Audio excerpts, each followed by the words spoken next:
Hey, welcome to Taqueando. I'm your host, Bill Esparza. Well, first off, I want to thank everybody for tuning in last week for my talk with Enrique Olvera. We debuted as the number 23rd podcast in food in the United States. So, to each and every one of you that tuned in and shared the podcast with others, we thank you so much. So I know, well, especially for those of you who don't follow me on Instagram, you should, Street Gourmet LA. You're wondering where I've been eating. And it's been an amazing couple of weeks, including the pop-up at Damian, Puyol pop-up, celebrating 25 years of Puyol, which we talked about last week on the podcast. You know, the dinner itself was amazing. I went on the second night, and by the second night, I was already pretty well dialed in. From the classics, the mole madre, the elotes, and lots of dishes from the past menus from even the old location of Puyol, the original. And that was amazing. And I also popped in for the Molino Puyol pop-up, which was at Detroit Taqueria, and got to have the full-size elote, which is kind of a crazy thing to, it's like what you want in life. You want those baby elotes to be a little bigger. And some wonderful tacos. And I guess one of my questions is, why don't we just do that all the time, Detroit? Enrique, come on, let's have Molino Puyol full time. And, you can't have, well, as a Chicano, I cannot have tacos without some wine. And, I had to stock up this last weekend. So I headed out to Santa Barbara County and went to several wineries. I was amazed, stopping at the Wine Ghetto, that Flying Goat is still there. And they weren't on Google Maps anymore. So I'm like, hey, you guys aren't on Google Maps. But anyways, I was really happy to try their Pinot Noirs again and buy some of those. And then I don't know if you guys know about Fiddlehead. And Fiddlehead Winery was featured in the movie Sideways, the 2004 movie by Alexander Payne, which was this romp through Santa Barbara County wine country. And there's this one scene where they're at the restaurant and Miles, one of the main characters, is tasting Maya's Chardonnay, and she's talking about Fiddlehead and the winemaker Kathy Joseph. Now, I have tried a million times to go there, and it's either closed or it's private tastings and you have to have an appointment. I kind of like the spontaneity of Santa Barbara County wine, that you can just pop in and pull up and get a wine tasting in. So I happened to get there and I kind of finessed it, and I got this amazing wine tasting. The one thing I will say about Fiddlehead is that you can really, talking to Kathy and her husband, Tom Doyle, that they're super passionate about like the process and taking care of every part of the process. And you can taste that. And you don't get a lot of wines that have those kinds of complexities. I really enjoyed the Gooseberry Sauvignon Blanc and picked that up. And it's got a wonderful, effervescence at the end. But perhaps the most intriguing wine I tasted was the Grüner Veltliner. And it was like a trip down a spice trail.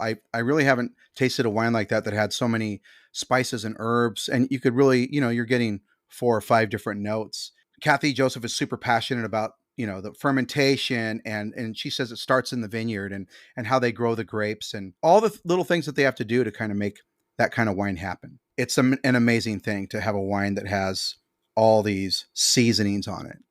And speaking of seasoning, salsa, the condiment bar at your taqueria, has been on my mind a lot over the last months, maybe the last year. I guess I've been most focused on how the actual salsa bar and all the condiments are laid out really at the end of what I call the Taco Brigade system. But before I dive in, let me put in a quick plug for the Acquired Taste family here. Taqueando with Bill Esparza is powered by Acquired Taste Media. Be sure to check out our other podcast, the LA Food Podcast. This week, Luca is speaking with Claire Denute, also known as Condiment Claire, on her rise from viral TikToker to acclaimed cookbook author. That episode drops this Friday, available wherever podcasts are heard. Vamos a taquear! So I've been talking about the Taco Brigade system now for a couple of years, usually on my Instagram stories. So some people are familiar with it. But there's a line kitchen that could be compared to a French line kitchen in certain types of taquerias. Now, taco de guisado stand, barbacoa stands, birria stands, you're not going to get that. It's a lot of times it's just one person and they're just scooping guisados. They're plating some barbacoa for you, or they're spooning on making you a plate of birria. But carne asada al pastor And these types of taquerias tend to have a whole team, and especially if they have multiple disciplines, like in Tijuana. One taqueria in particular comes to mind, and that's La Pasadita de la Veinte in Tijuana. Your typical taqueria, like La Pasadita in Tijuana, has three teams. There's the carne asada team, there's the adobada, which is also known as al pastor in other regions of Mexico, and tacos de trompo. And then you have the tacos de fritanga, which are your suadero and other offal that are cooked in a steel like disc that has a little well inside of it. And those teams work together. Well, they work separately, like a brigade system.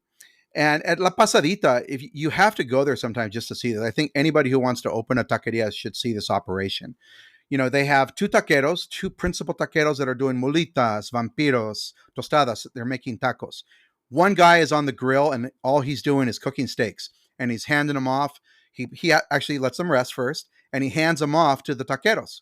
And then there's two guys on trompos on either sides of the main stand, and they're also feeding adobada to the taqueros to make molitas and things like that. And then they're also handing directly to servers tacos de adobada. And then you have the tacos de fritanga stand. Not all of these places have the fritanga stand. Some of them do, some of them don't. Pasadita actually only has the adobada and the asada. Then you have a team that just does salsas. Then you have somebody that just handles tortas and quesadillas. You have women, a team of 4 or 5 women making handmade corn tortillas, those big, thick yellow ones that they love in Tijuana. And you have 3 lines that are being serviced. So there's one line there's a person that handles tables, and they don't let you bring your whole party. It's like if you have a party of 8, you get in line. The rest of your party has to wait on the side, and then you just say table of 8 or table of 4, table of 2. Then you get seated, and right away the condiment team is dropping off radishes and cucumbers and salsas for the table to get you ready, so that when you order, you can go. There's another line for people that are doing takeout. There's another line that's a drive-through, like a car hop style, where people are taking orders from their cars, and they're getting served, and then they're driving off. So it's kind of an amazing operation. There's probably 16, 20 staff there. That is a taco brigade system. And you're going to see that in big taquerias that are doing fast service of types of foods that you have to assemble. Not like the guisado stand where it's already done, it's already cooked, you just scoop. That system doesn't end with the taqueria. It ends with you.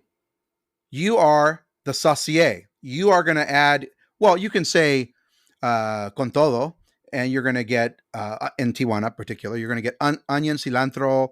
You're going to get, of course, that wonderful, iconic guacamole that's on all the tacos in Tijuana.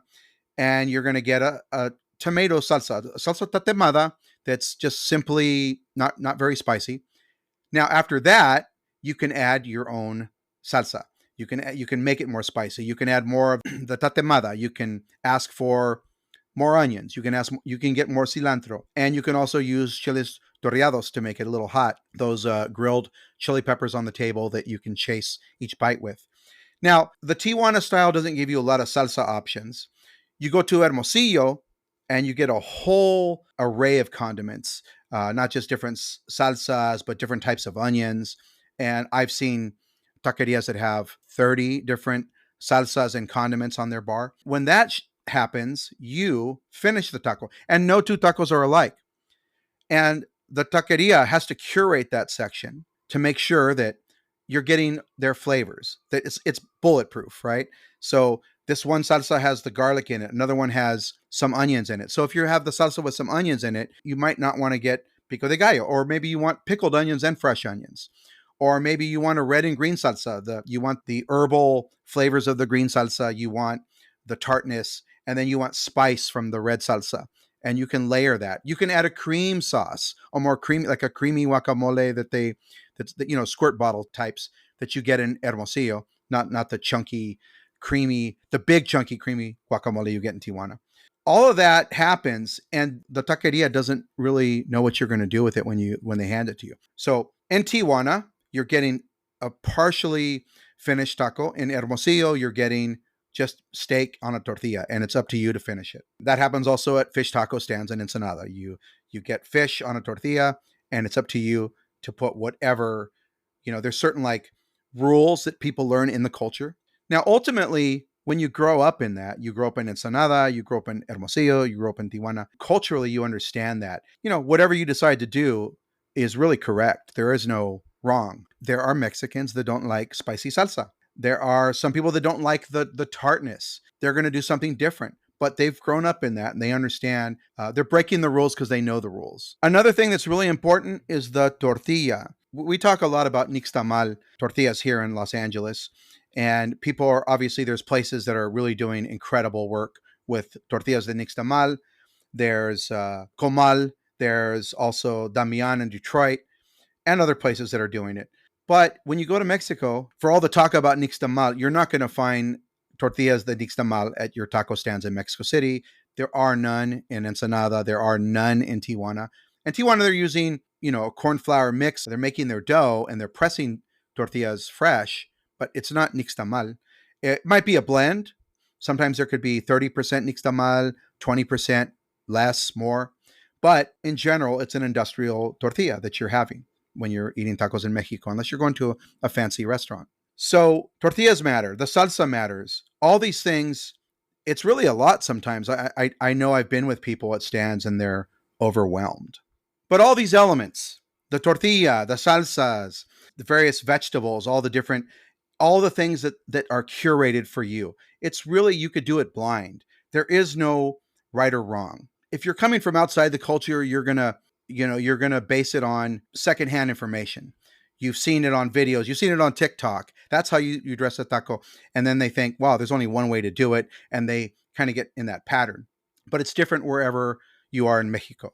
When I think about the perfect taco in Los Angeles, I think about Barbacoa Ramirez. On Eater, we've done a great video on them that you should check out. And they're in Arleta, right across from the DMV on weekends. Now, if you go there, you have wonderful salsas that really go with that. The barbacoa, the pancita. They have an incredible moronga blood sausage. I was there with a chef one morning. Now, there's a lot of people, that want to join in. And I like to go with, people, with friends. And we have we talk about life. But, some of you want to come along and have some kind of educational morning, like PBS. It's like PBS time, not for long, right? And I'm sitting here having my barbacoa. It's already, I've put my salsas, I put my condiments, and I'm just trying to enjoy my breakfast. And this chef, who shall not be named, I will never tell, goes, yeah, that was pretty good. Well, I'm trying to take a bite, and it's pretty good, but it could have used some more salt, like some seasoning. And I'm like, well, first of all, you interrupt my breakfast. And if there's not enough salt on the taco, I know this goes contrary to the beliefs in American restaurants, and we've taken the salt shakers and the pepper shakers off the restaurants. Now we expect perfect seasoning. Half of the complaints, it's either the salt or the doneness of the meat. That's all you see on Yelp. That's all you guys know? Salt and doneness? There's other things to talk about. But at the taqueria, every Mexican knows in every part of Mexico that it's your fucking fault if it doesn't have enough salt. It's your fault. So I sort of said to him, I go, there's a salt shaker on every table. Now, there is one condiment that you will find. I don't care if you're in Hermosillo, Ensenada, Tijuana, you're in Monterrey, you're in Guadalajara, Colima. Every taco stand, taqueria, has salt. The salsas are all different. The tortillas are different. The condiments are different. Salt. It's the one common denominator of every taqueria. And you are the saucier. The taquero, they don't put a lot of salt sometimes on their meats because they know, okay, you're going to put salsas and you're going to put vegetables. You're going to put a lot of vegetables. You're going to need more salt. You have to correct that. Some people put a damn salad on top. And what do you do? How is it the taquero's fault that you can't even taste the meat? You have a salad on top. So whatever salsas you're putting on. Now, for me, I will actually say, okay, this salsa right here is kind of salty and it's got a nice heat. Maybe I want some more of that. So I'll just put some more salsa I'm like, you know what? That's good. The salt's there. I got my salt. I don't need to add any more. But again, there are no two tacos alike at the taco stand. Everybody's, even when they have a limited number of condiments, even when you're talking about onion, cilantro, and a green and red salsa, everyone's putting a different amount on. And you know who you are. Like, I want to taste the taco. I don't. Okay, no, you. This is made to be condimented. It's made to be dressed. Now, you're Mexican. You grew up eating barbacoa, and you just want to eat it. They give you that welcoming bite. They hand you a tortilla with some barbacoa in it, just so you can try the quality. If you want to eat it like that, you can do that. There's That's not wrong. That's not the only way though. Most of us are gonna add some kind of condiment. Some of us might just have a salsa. Some of us might have no vegetable. Some of us hate cilantro. Some of us hate onions. Some of us don't want any onions or cilantro near it. So people are doing different things. And of course, sometimes there's no cilantro. There's other herbs. There's barbacoa stands. There's papalo, pipicha. So again, what flavors do you want? But in the end, it's going to be you that finishes it. You correct the seasoning. That's implied in the culture. I don't think there's one single article on this in Mexico. Like if you read Spanish language, maybe there is. You can call me, oh, I found one article. I was like, okay, well, I don't think you're going to find much written on that you have to add salt. So it's one of those things. It's embedded in the culture so much that there's nothing to teach or nothing to learn about it. Everybody understands that you add salt when you need it.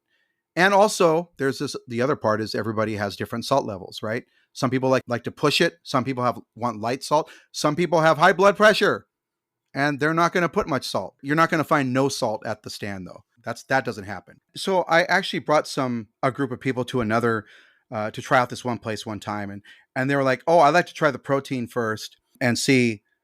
Well, do you go to the pizza parlor and eat the pepperonis to make sure that they're right? Do you eat the cheese off the top of the damn pizza? No, you don't. Do you lick the damn sauce? You eat a piece of pizza and you taste the whole thing. Los Sabrosos, the guys that do the suckling pig in LA, it's really lightly seasoned. There's hardly any salt. So if you just taste the meat, you're going to say this is bland, but we don't eat it that way. The taquero suggests you put both of the salsas. One has a little mustard in it, and there's chiles güeros. There's a yellow, the yellow one has the mustard, and there's a one that has a slightly like an orangey color. You put both of those on, and they add some raw onions, and that they don't put in the salsas till they're ready to serve. So they're not really, they're somewhat fresh and they're starting to interact with the salsa. But that's the flavor. That's where your salt is. That's where your seasoning is. And that's going to be the case in a lot of barbacoa stands as well. You don't want to oversalt something you've been pit roasting all night, and then have that be too salty. And then people can't even, then when they add the other stuff, it's the whole thing it's a salt bomb. Yes, if you're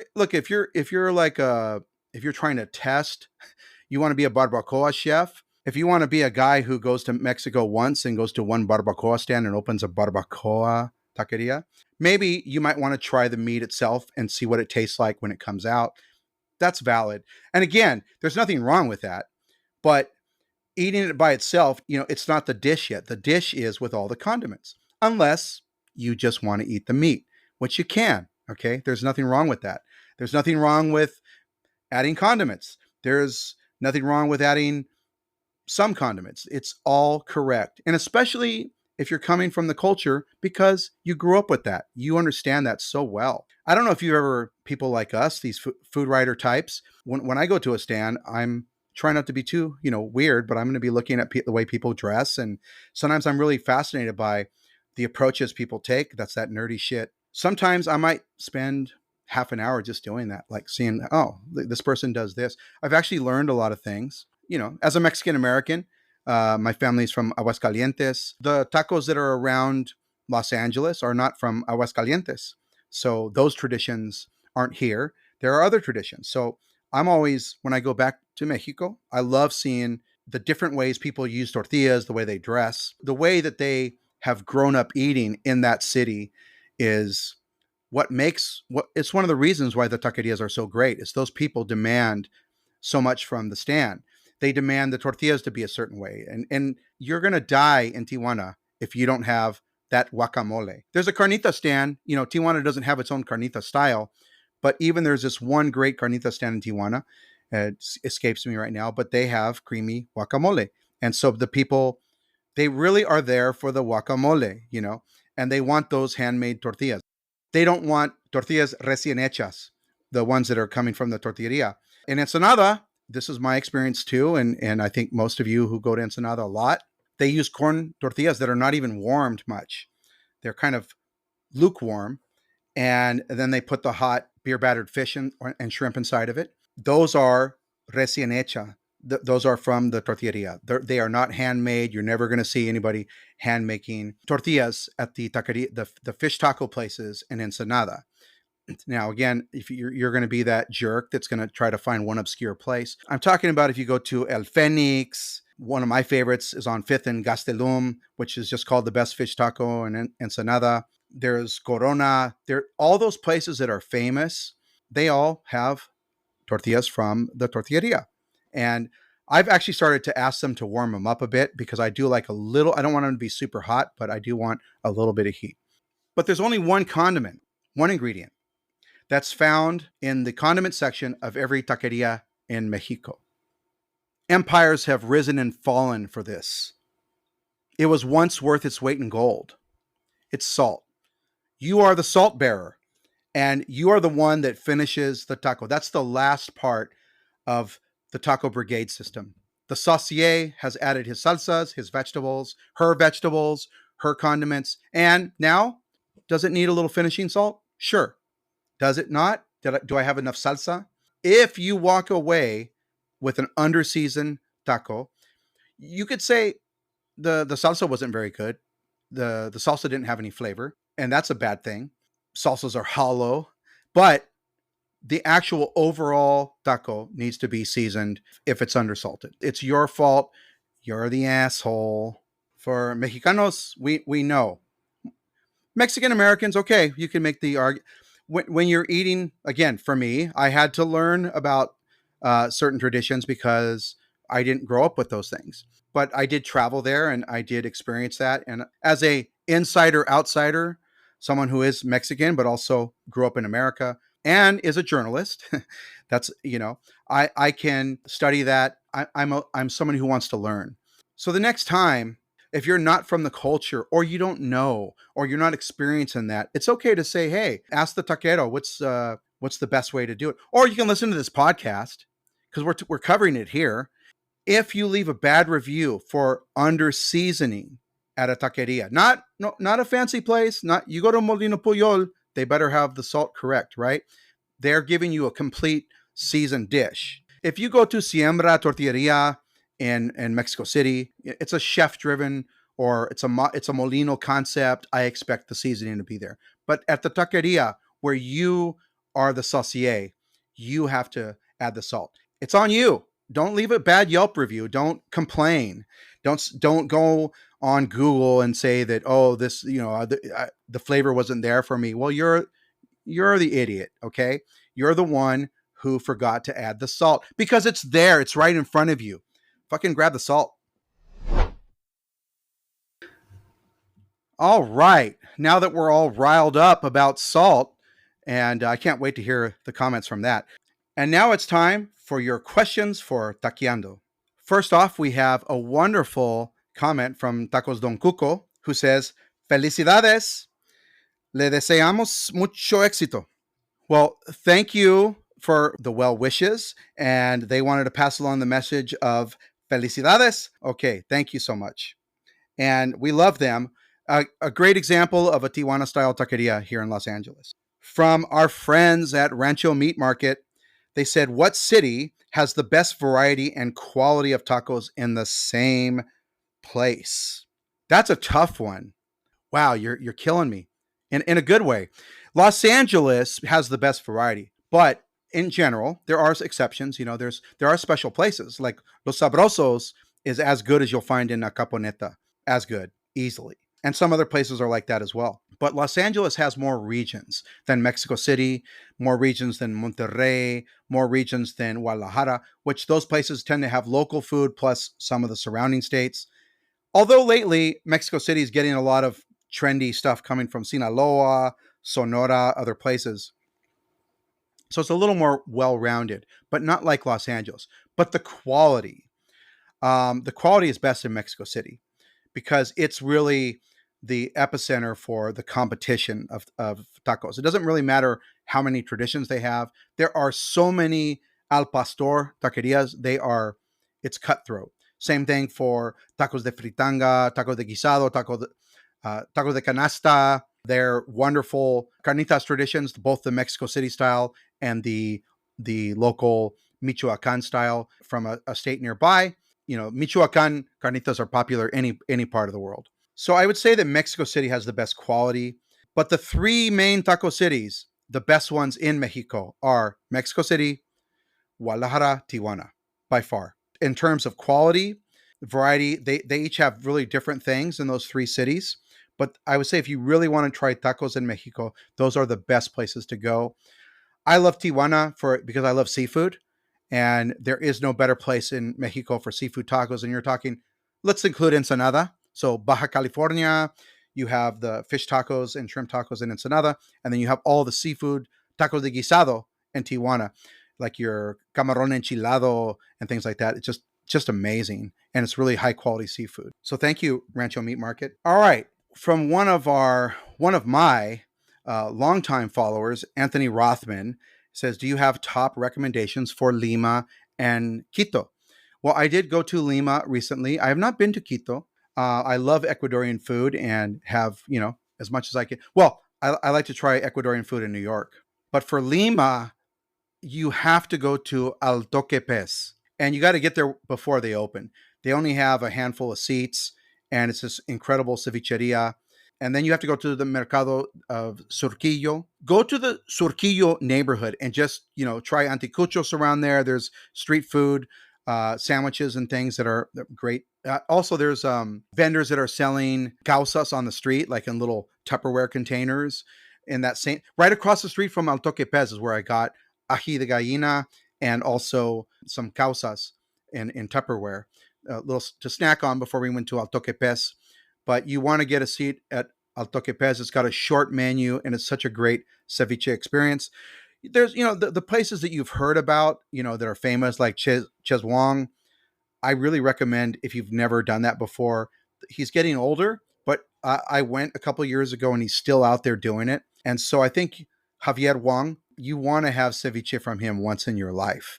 And of course, I can't recommend enough Central. I got to go there right before they were dubbed #1 restaurant in the world on the 50 best. And it was just an incredible, memorable experience. And, you don't need me to tell you that, but I do recommend it highly. Okay. Oh, music to my ears.